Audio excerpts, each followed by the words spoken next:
Buenas noches, América. Ecuador está en plena campaña electoral y esta semana, de hecho, se vence el plazo o se cumple el plazo ya para inscribir a candidatos a la presidencia de la República, vicepresidencia de la República, asambleístas nacionales, asambleístas provinciales y los representantes al Parlamento andino. En estas circunstancias hemos invitado al candidato a la presidencia por el Movimiento Ecuatoriano, al doctor Washington Pesantes. Con él vamos a conversar esta noche sobre sus planes y programas si gana las elecciones el 19 de febrero del año 2017. Pero antes veamos un informe preparado por el equipo de producción del Telégrafo y Telesur. Bienvenidos. Washington Pesantes es oriundo de la provincia de Chimborazo. Desde muy joven se desempeñó como profesor en comunidades indígenas. Se graduó como licenciado en Filosofía y Letras, posteriormente como doctor en Jurisprudencia. También realizó una maestría en Criminología en la Universidad de Lovaina. Uno de los cargos públicos que desempeñó dándose a conocer fue el de Fiscal General del Estado en el año 2007, función que estuvo a su cargo hasta el año 2011. En el año 2014 decide intervenir de lleno en la política. Funda el movimiento Unión Ecuatoriana, con el que aspira a conseguir la presidencia de la República. Según Pesantes, su ideología no es de derecha ni de izquierda, sino que su posición política se encuentra en el centro de las dos corrientes. Uno de los primeros decretos que plantearía en su gobierno sería derogar la ley de comunicación. Su estrategia de campaña se ha centrado en buscar el voto de los migrantes, por lo que ha recorrido varios países de alta concentración de ecuatorianos para promulgar su propuesta. Buenas noches, bienvenidos. Bienvenido, doctor Pesantes. La pregunta inicial sería, ¿por qué usted quiere ser presidente de la República si en las encuestas, en los sondeos de opinión, no aparece entre los primeros lugares? Gracias, muy buenas noches. Quiero ser presidente de la República porque le he servido al país, porque jamás he engañado al país, porque tengo una trayectoria de servicio que va más de 3 décadas como jurista y como docente, porque creemos que es el momento de aportar para la solución de los problemas nacionales, porque creemos que muchos sectores, estamentos sociales, segmentos de la población no están representados en las 12 agrupaciones políticas, porque pensamos que nuestra posición política se diferencia de los dos grandes bloques que aparecen supuestamente en las elecciones. De manera que ni siquiera ha comenzado la campaña, estamos en una pre-campaña, la campaña en estricto sentido comienza el 3 de enero y mal haríamos en afirmar que si no aparezco igual que algunos candidatos que lo son desde hace 6 años, me den pesimismo. Todo lo contrario, el Ecuador tiene futuro. ¿Usted va a inscribir la candidatura este día jueves? Está previsto a partir del día jueves a las 10 de la mañana en el Consejo Electoral inscribir nuestra candidatura del Movimiento Unión Ecuatoriana, listas 19. Ya, porque hemos visto otros candidatos que viendo las encuestas se han retirado. Por ejemplo, Álvaro Noboa decidió no participar más porque efectivamente las encuestas le decían otra cosa. Él es Álvaro Noboa, yo respeto como el que más, y yo soy Washington Pesantes. Nosotros somos un movimiento totalmente nuevo de gente que no ha estado con la banderilla en ningún partido o movimiento político. Evidentemente tenemos nuestra ideología absolutamente clara, somos una opción distinta y si otros candidatos optaron por aquello, yo como el que más respeto, pero nosotros no emulamos la actividad política de ningún otro de los candidatos. Pero pensemos, ¿qué es ser candidato de centro? ¿Qué es tener una ideología de centro? ¿Es estar con todos al mismo tiempo o con nada? ¿Qué significa eso? Desde un punto especialmente marxista, ¿ya? Vendría ese cuestionamiento, porque tengo algua formación. Usted fue del Frente Amplio de Izquierda, que estaba conformado por movimientos de izquierda, el Partido Comunista, en su juventud. Desde muy joven me he interesado por el hacer político, entendida la política como servicio a la comunidad. Trabajé en comunidades indígenas, como se dijo en el reportaje. Trabajé realmente con Monseñor Leonidas Proaño en mi primera juventud. De manera que yo no reniego de esa situación, todo lo contrario, soy orgulloso. ¿Pero por qué se fue hacia el centro en vez de mantenerse en la izquierda? Porque el mundo ha ido cambiando y yo he sabido procesar. Tuve la oportunidad de vivir en Europa, de estudiar en Europa en función de una beca que me lo he ganado. Muchos años de mis estudios han sido en base a becas, por los méritos, modestia aparte. Viví en Europa y palpé cuando cayó la cortina de hierro. Visité Rusia, estuve en Checoslovaquia, estuve en algunos países, en Alemania mismo, en las dos Alemanias, y pude darme cuenta que lo que nosotros planteábamos, ciertas tesis que pudieron haber sido válidos en el momento de la bipolaridad, eso ha cambiado. De manera que nosotros hemos optado una línea, no nos hemos desplazado al otro extremo, porque sería absurdo. Nosotros tenemos una línea de centro, de economía mixta, equidistante de las dos posiciones, tanto de la izquierda extrema como del neoliberalismo. Ya, pero usted ha sido, por ejemplo, muy admirador de la gestión de Rafael Correa, de hecho han sido amigos, estudiaron juntos en Lovaina, en Bélgica. ¿Por qué no apoyarle a él, a la candidatura de Lenín Moreno, y por qué irse solo? Qué interesante su pregunta. ¿Por qué? Yo no he militado, y yo llegué a... Primero, no reniego, jamás voy a renegar de la amistad. Con Rafael hemos tenido una amistad que comenzó en 1989, cuando nos conocimos en Bélgica, lo hemos cultivado, y no llegué yo justamente a ocupar la Fiscalía General del Estado por amistad con él. Usted sabe que yo, si no lo sabe, lo que lo cuento respetuosamente, Orlando, usted es un periodista informado. Yo ingresé a la Fiscalía 8 años antes de que Rafael sea presidente. Yo hice una carrera fiscal, gané un concurso para ser ministro fiscal de Pichincha, de la capital de la República, y luego para fiscal general del Estado. Sí coincidió en el tiempo de Rafael, y no le voy a decir tampoco que yo no he votado. Yo sí voté por Rafael Correa. Todo el tiempo por Rafael Correa. Sin ser parte de Alianza País. Pero yo consideré, ¿no? Ahora, hace tiempo, hace 5 años, que la línea que había optado Alianza País se apartaba de lo que yo concebía, ¿no es cierto? Yo no estoy de acuerdo con una polarización de la sociedad ecuatoriana, yo no estoy de acuerdo con ciertas prácticas políticas que por mi formación jurídica no los acepto. Por ejemplo, yo no estoy de acuerdo, yo veo que aquí existe una concentración del poder político, y yo creo que desde Montesquieu, desde hace 200 y más años, cerca de 250 años, el equilibrio de las funciones y contrapeso es fundamental.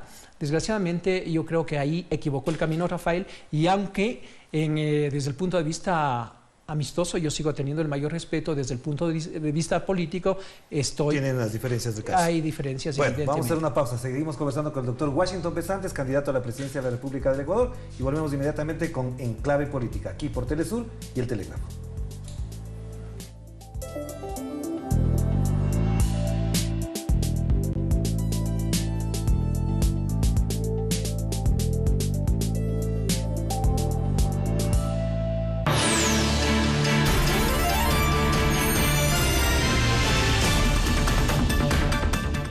Mis padres antepasados creían en la igualdad de la naturaleza y los seres humanos.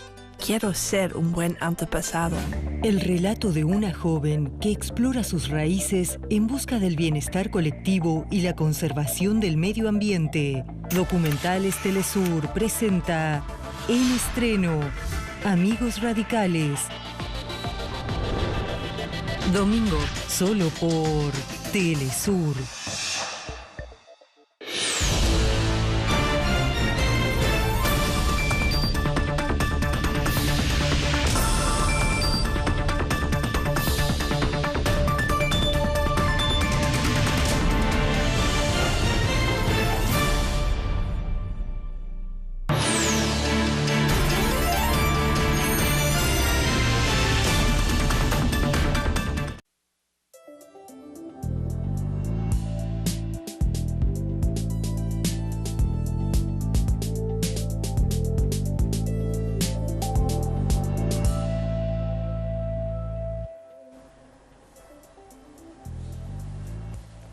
Estamos de vuelta para seguir conversando sobre política electoral en el Ecuador. Estamos en plena campaña electoral para elegir presidente de la República el 19 de febrero del año 2017, y el doctor Washington Pesantes aspira a ese cargo.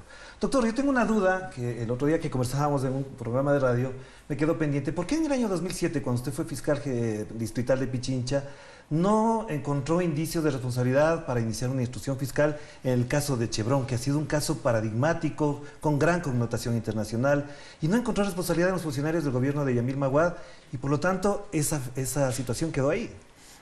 Orlando, esa afirmación, con el respeto que usted se merece, no es verdad. Yo vi alguna publicación hace tiempo en el Telégrafo, pero no es mi afán estar polemizando con los medios. De acuerdo. El fiscal que conoció ese caso es hoy con juez, no es solo juez, es juez de la Corte Nacional, es el máximo organismo de justicia. Él fue mi fiscal, es decir, yo fui el fiscal provincial, este señor doctor Enríquez fue fiscal, él investigó el hecho, él pidió que se archive el caso, porque además el caso había prescrito hace años. Él estuvo investigando me parece que el 2004, un hecho del 92. Claro, cuando inicia el proceso. El delito contra el medio ambiente, que no es precisamente el que se está investigando, había prescrito. Y lo que es más, debe saberse, ese tipo penal no existió en el código. De manera que el doctor Luis Enríquez, hoy juez de la Corte, hizo lo concreto, hizo lo que debía haber hecho en estricto derecho. Y si usted llega a la presidencia de la República y este caso sigue, ¿cuál sería la postura como presidente de la República frente a una transnacional tan poderosa como la de Chevron? Siempre he estado en contra de las transnacionales. Yo no me pronuncié en ese caso, a mí me vino en consulta. Y cuando viene en consulta, el fiscal no puede volver a investigar. Más aún cuando el caso estuvo totalmente fundamentado por el fiscal Luis Enríquez. No tengo nada que ver. Pero cuando le consultaron, ¿cuál fue su pronunciamiento? Yo dije, el fiscal tiene razón en estricto derecho, ese tipo penal no existía, y de haberlo existido, eso prescribió, porque ese delito prescribe en 5 años de haberlo existido. O sea, nada que hacer al respecto. Pero del caso fundamental de falsificación, ahí han falsificado documentos, alterado para decir que todo lo que ha hecho Chevron estaba perfecto. Funcionarios públicos de aquel entonces, ese caso jamás le conocí yo, y en ese caso, de lo que yo sé, lo archivaron funcionarios de una funcionaria que hoy sigue en la fiscalía y siendo la segunda de a bordo, como diríamos. Si es que el caso Chevron termina favoreciendo a la transnacional y el Ecuador tiene que pagar la indemnización, que es de más de 9.000 millones de dólares, ¿cuál sería su postura si fuese presidente de la República? Absolutamente a favor del Estado ecuatoriano. Lo que ellos cometieron fue un delito, como dirían otros, es un crimen, ¿no es cierto? Actuaría de idéntica manera como actué en el caso de Petrobras, en el famoso caso Palo Azul, o aquí se ha conocido de distinta manera, Petrobras o Palo Azul. En ese caso yo investigué cuando ya había archivado la señora Cecilia Armas y cuando el fiscal actual había intervenido en este caso a favor, en definitiva, de la transnacional. Yo reabrí el caso y llegué a acusar, ¿verdad? Resulta que después, por defender los intereses del Estado, a mí me sancionaron y pusieron una multa de $67.000. Parecía que no estaríamos en el Ecuador, sino en Macondo. De manera que la misma posición que tuve respecto a Petrobras lo mantendré si llego a la presidencia respecto de... ¿Y qué haría con los tratados bilaterales de inversión que de una u otra manera, no solamente al Ecuador, sino a muchos países, están sancionando? Porque se señalan ahí argumentos que favorecen generalmente a las transnacionales y a los países más poderosos. ¿Qué haría usted con eso? Esos tratados de inversión no tienen nada que ver con los dos casos. No. Sí, gracias a la precisión, yo quería dejarlo absolutamente claro. Nosotros debemos defender nuestra soberanía, nosotros no nos podemos someter al veredicto que casi siempre es en contra de los países del sur, para decirlo de alguna manera. Claro, más pequeños. Yo no voy a suscribir a eso. Un mínimo de dignidad, de soberanía implica que nosotros nos sometemos por lo menos a un árbitro independiente.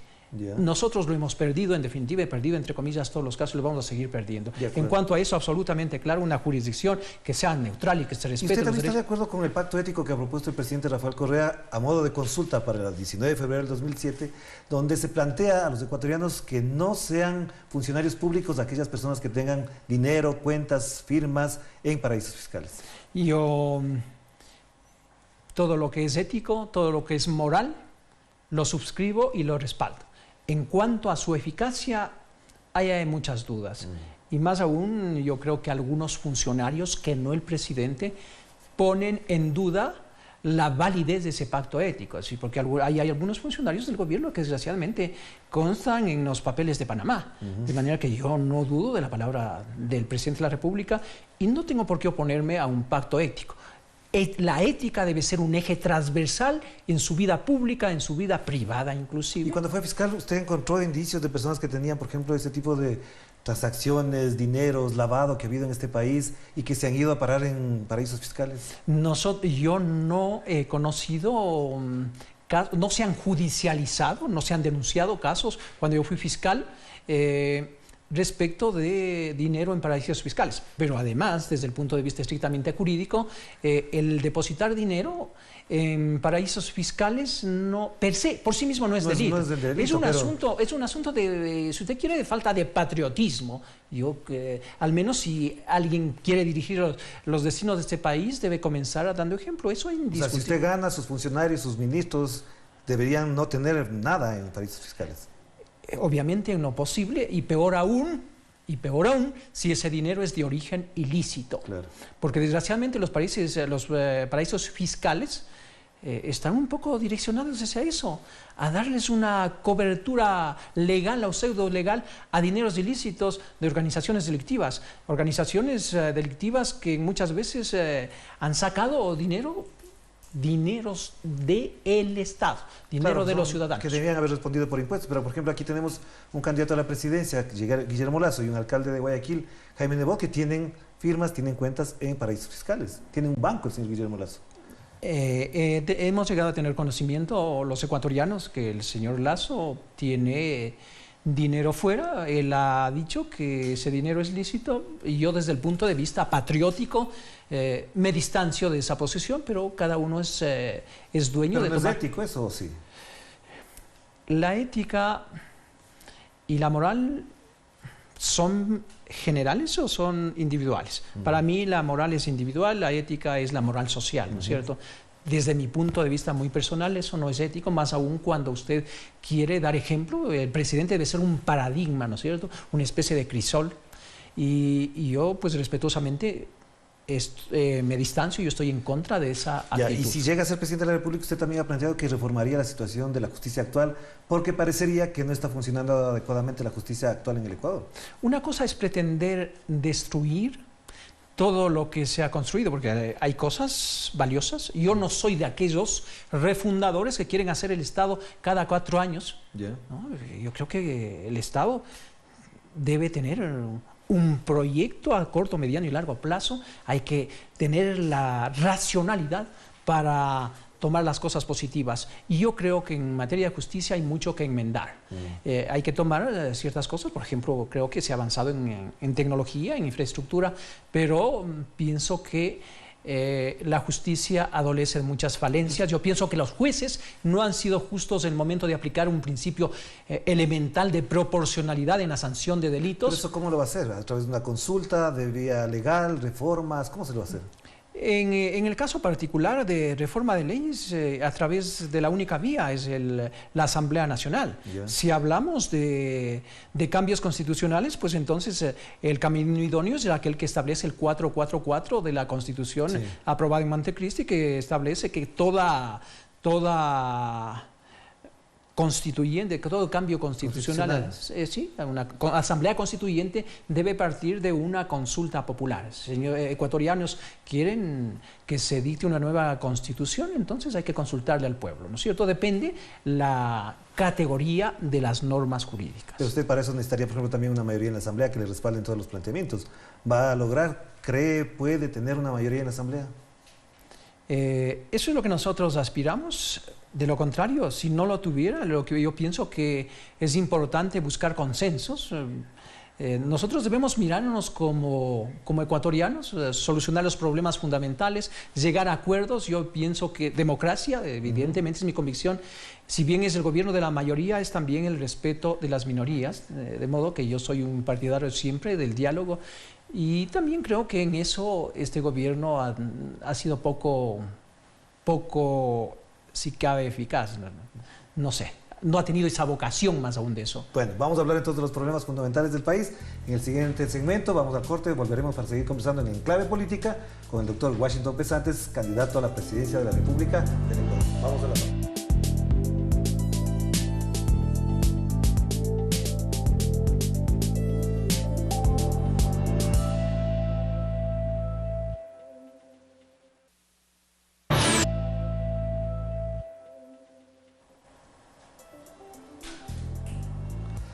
Estamos de vuelta aquí en Clave Política y usted también puede pronunciarse a través de las redes sociales que nos siguen en este momento y que están comentando este programa. Doctor Pesantes, ¿cuál es el principal problema que adolece el Ecuador y que usted afrontaría es la presidencia de la República de ganar las próximas elecciones? No hay un solo problema, pero quizá de ellos se derivan. Yo creo que el problema fundamental hoy es la crisis económica. Ya. De esto deriva desocupación, inseguridad, porque un factor de criminalidad, los especializados decimos un factor criminógeno es justamente la falta de empleo aquí en el Ecuador, desgraciadamente. Esta es una cifra histórica, quizás se ha agudizado en los últimos tiempos, dicen las encuestas. Hay encuestas sí, y análisis distintos, unos menos creíbles o más creíbles que otros, pero estamos hablando de más allá de un 50%. ¿Y eso cómo resolverlo? ¿Cómo resolver el problema del empleo? Entre totalmente desocupados y también subocupados, que es una desocupación disfrazada. Usted puede ver en los buses, en las calles, en todas partes, vendedores ambulantes, artistas, en fin. Ese es un síntoma. ¿Cómo resolver eso? ¿Cómo resolver? ¿Les va a dar trabajo a esos vendedores ambulantes, a los artistas? ¿Cómo va a ser? Hay que crear trabajo. ¿Cómo? Una cosa es dar trabajo desde el gobierno, que significa una relación de dependencia, aumentar los empleados del Estado, quizá el Estado ecuatoriano no lo necesite más.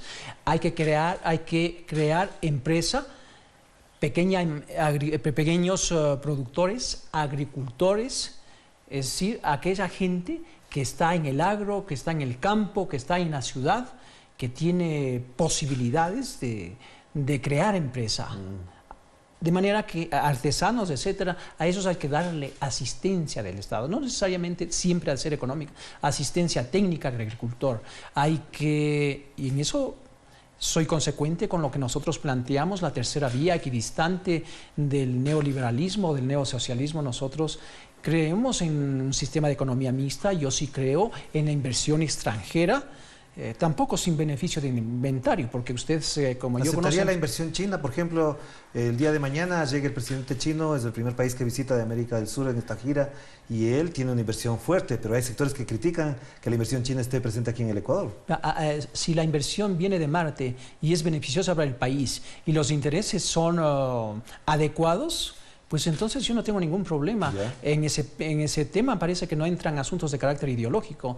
Yo no tengo esa clase de prejuicios. Si bien el presidente hay que recibirle, nosotros somos un país soberano y podemos hablar con todo el mundo, negociar en las mejores condiciones. Lo que buscamos es el beneficio de los ecuatorianos, que los ecuatorianos tengamos acceso a un mejor nivel de vida. Ese es el mejor buen vivir, si cabe. Ahora, de todas maneras, en la situación económica podemos hablar muchas cosas, pero ¿usted por qué ha planteado que se debe derogar la ley de comunicación?